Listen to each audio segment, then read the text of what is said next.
Mara baada ya Chris kuweza kugongwa na gari, sasa hali inazidi kuwa mbaya zaidi katika upande wa Sikitu pamoja na familia yake, ambapo kwa msaada mkubwa zaidi walikuwa wakiutegemea kwa Clam ambaye ni Chris huyu. Sasa hivi yuko hospitali na ameweza kulazwa kule. Mbaya zaidi ni kwamba kule alikolazwa, taarifa kwa upande wa familia ya Sikitu zimekuja kwamba Clam amekufa, yani Chris tayari amekufa na tayari wamekwisha kuanza harakati nyingine, lakini ukweli sio huo. Ukweli ni kwamba kule nyumbani bwana, kule hospitali Chris anaendelea vizuri, though alikuwa na changamoto ya ubongo na wanasema anaweza kuwa amesahau, amepoteza kumbukumbu zote. So kupoteza huko kumbukumbu yumkini kukafanya mpaka Sikitu aweze kusahaulika.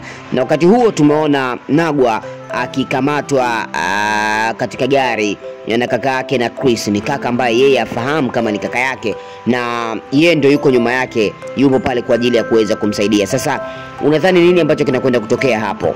Unadhani kuna ushindi ambao utapatikana katika upande wa Clam ambaye inamaanisha Chris, ama kuna ushindi ambao utakwenda kupatikana katika upande mwingine, upande wa Nagwa? Lakini kunako kampuni kule tumeona kampuni imekabidhiwa mikononi mwa Clam. Baba Grace huyu amekabidhi mikononi mwa Clam, jambo ambalo limekuwa ni tofauti kabisa kwa upande mwingine ambao ulidhani wenyewe pengine ungeipokea kampuni hiyo. Kiuhalisia movie imetengenezwa vizuri, matukio yamepangiliwa vizuri na kweli tunaona uzuri zaidi wa movie hii hapa. Tunaona sasa katika upande wa lile gang linalomilikiwa na mzee mzima, anamaanisha mzee Nagwa, ambapo yeye mara baada ya kuweza kukamatwa basi wameendelea kuzunguka mtaani wakiongozwa na kijana mdogo kabisa Nkonzara, ambaye yeye ndio anakatiza mitaani na kuweza kuwaonyesha. Yeye anatumika kama kinega vile, anatumika kama mchola laket wa group. Hapo ndipo amekutana na Kaniki ambaye alikuwa ni mwana group wa zamani, lakini Kaniki anaonekana kama amechange hivi. Sasa nini ambacho kinamfanya Kaniki aweze kuchange? Yaani kinachombadilisha Kaniki hapo ni nini haswa? Maana bado hatujakielewa. Na ukiangalia ni kwamba familia ya Chris wenyewe wamepingana moja kwa moja kwa Chris kuweza kumoa Sikitu, jambo ambalo limeleta songo mbingo kidogo mpaka kwa familia, mpaka kwa Chris mwenyewe ambaye yeye kiuhalisia hajapenda hilo tukio. Sasa hivi tunaona kwa upande mwingine ni kaka yake na Chris anamwambia Kaniki kwamba atawa finance, atawapa pesa, atakuwa sponsor. Sasa anawapa pesa za kubadilisha maisha kwa kazi ipi ambayo wameifanya? Maana bado hatujaona kubwa zaidi.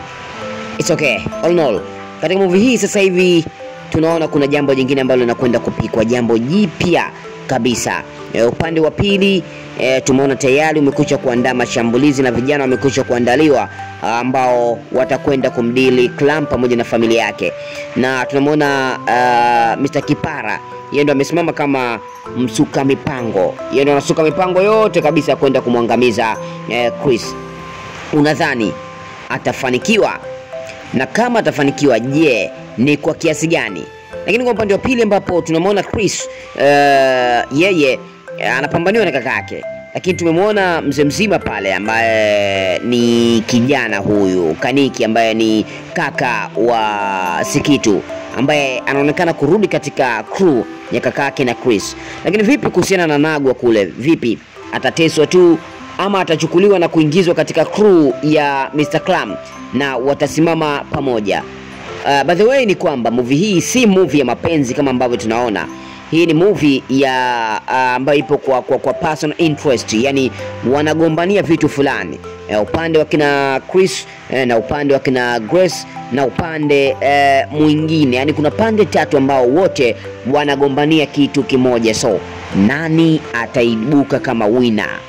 Nani ataibuka kama mshindi wa mapambano haya? By the way, movie imekaa vizuri sana, Sikitu bonge la movie. Ukiniambia niweze kutaja movie kali zaidi ambazo naweza kuzizungumza mwaka huu 2025, basi nitaanza na Sikitu. Najua ziko nyingi, watu wanatazama nyingi dunia na nyingine mbalimbali, bila kumsahau KP wa Aquino anadondosha vitu vikali zaidi, lakini Sikitu kidogo inaonekana kama kuwazidi umri, kuwasumbua kidogo.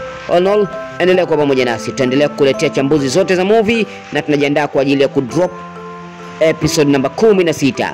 Kuwa pamoja nasi. Jambo la msingi ni kusubscribe, like, share na kuturn on notifications. See you the next time.